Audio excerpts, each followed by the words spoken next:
श्री जानकी वल्लभो विजय। आत्मानुभूति self realisation channel में आप सबका स्वागत है कि स्कंधा कांड का 25वां सर्ग, जब सुग्रीव और तारा दोनों अपनी व्यथा कहते हैं बाली के देहावसान के पश्चात, तब राम उनको समझाने के लिए क्या कहते हैं। स सुग्रीवं च तारां च सांगदां स लक्ष्मणः समान शोकः काकुत्स्थ सांत्वयन्निरमब्रवीत्। वह सुग्रीव को और अंगद सहित तारा को लक्ष्मण के साथ सांत्वना देते हुए इदम अब्रवीत, यह बोले, समान शोकः काकुत्स्थः। वह काकुत्स्थ जो सुग्रीव, तारा और अंगद के शोक में समान रूप से प्रतिभागी, तीनों को सांत्वना देते हुए यह बात बोली। न शोक परितापेन श्रेयसा युज्यते मृतः। मृत व्यक्ति शोक और संताप से कभी सद्गति को नहीं प्राप्त होता है, श्रेय को नहीं प्राप्त होता है। यत् अत्रांतरम कार्यम तत्समाधातुमर्हत्। बाली के देहावसान के पश्चात जो कर्तव्य करना है उसको करने के लिए तैयार हो जाइए, वही करना चाहिए। अब शोक करने से कोई लाभ नहीं।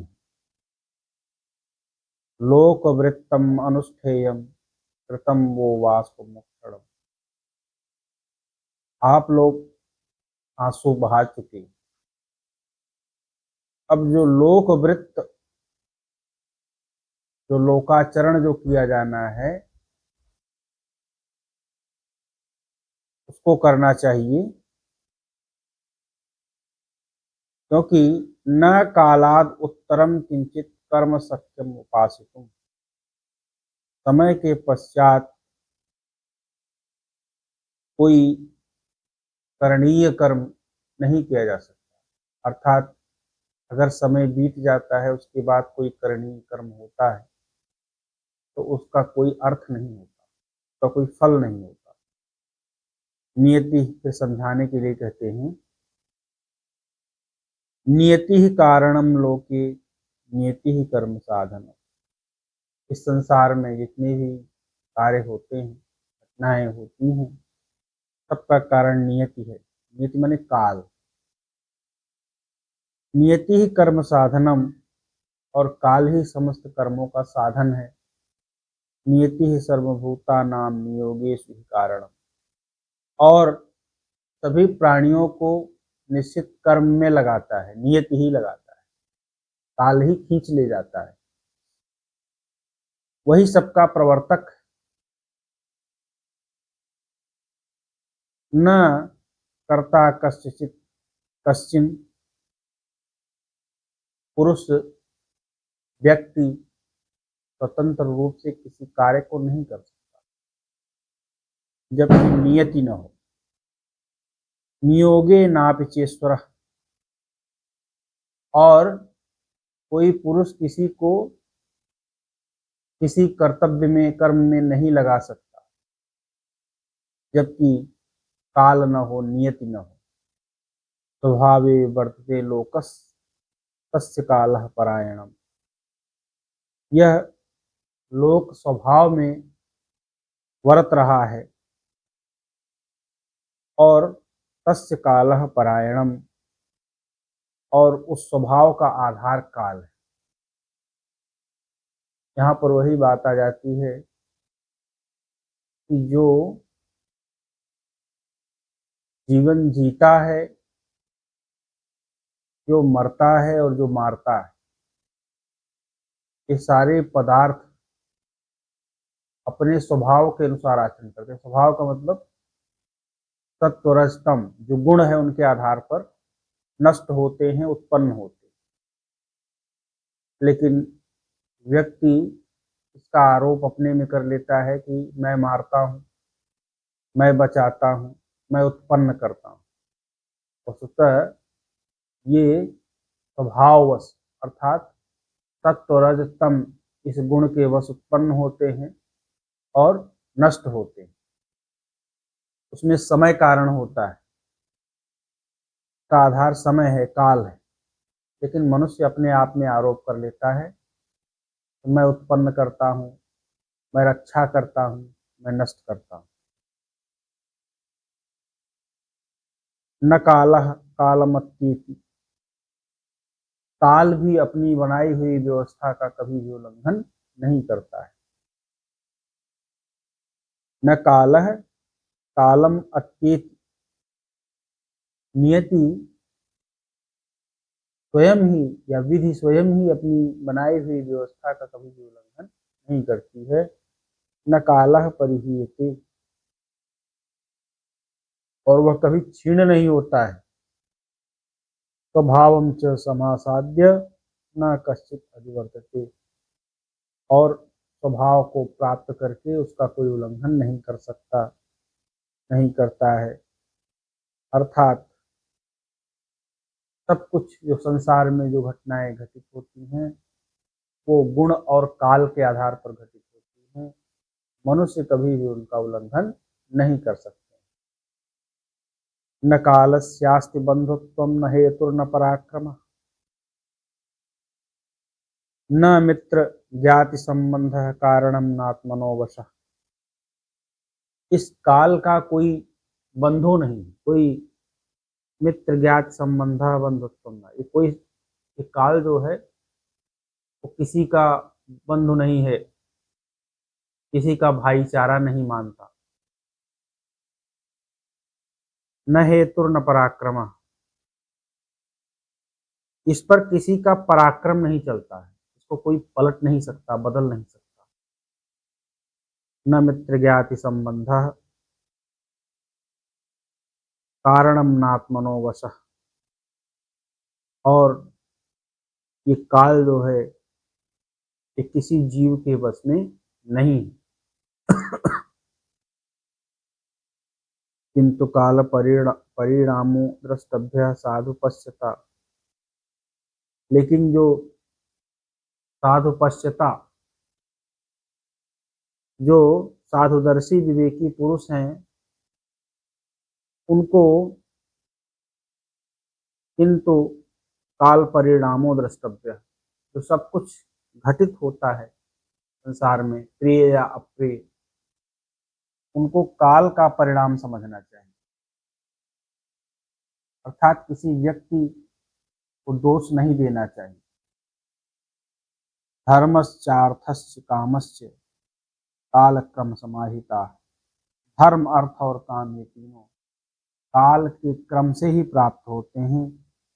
अर्थात मनुष्य अगर ये सोचे कि मैंने पुरुषार्थ करके प्राप्त कर लिया, तो वह अपने आप में मिथ्या आरोपित करता है। वस्तुतः ये काल के परिणाम से ही प्राप्त होते हैं। इतः स्वाम प्रकृतिम बाली गतः प्राप्तः क्रियाफलम सामदानार्थ संयोगई पवित्रम प्लवगेश्वर। यहाँ से बाली अपनी प्रकृति को, स्वाम प्रकृतिम गतः, यहाँ से बाली अपनी प्रकृति को प्राप्त हो गया, अर्थात अपने शुद्ध स्वरूप को प्राप्त हो गया। प्राप्तः क्रियाफलम पवित्रम, अपने कर्मों का जो पवित्र फल है वो उसने प्राप्त कर लिया। साम दानार्थ संयोग, जो उसने साम, दान, अर्थ आदि नीति पूर्वक जो जो गति मिलती है, आज नीतियों से जो गति मिलती है, वह गति उसने प्राप्त कर ली।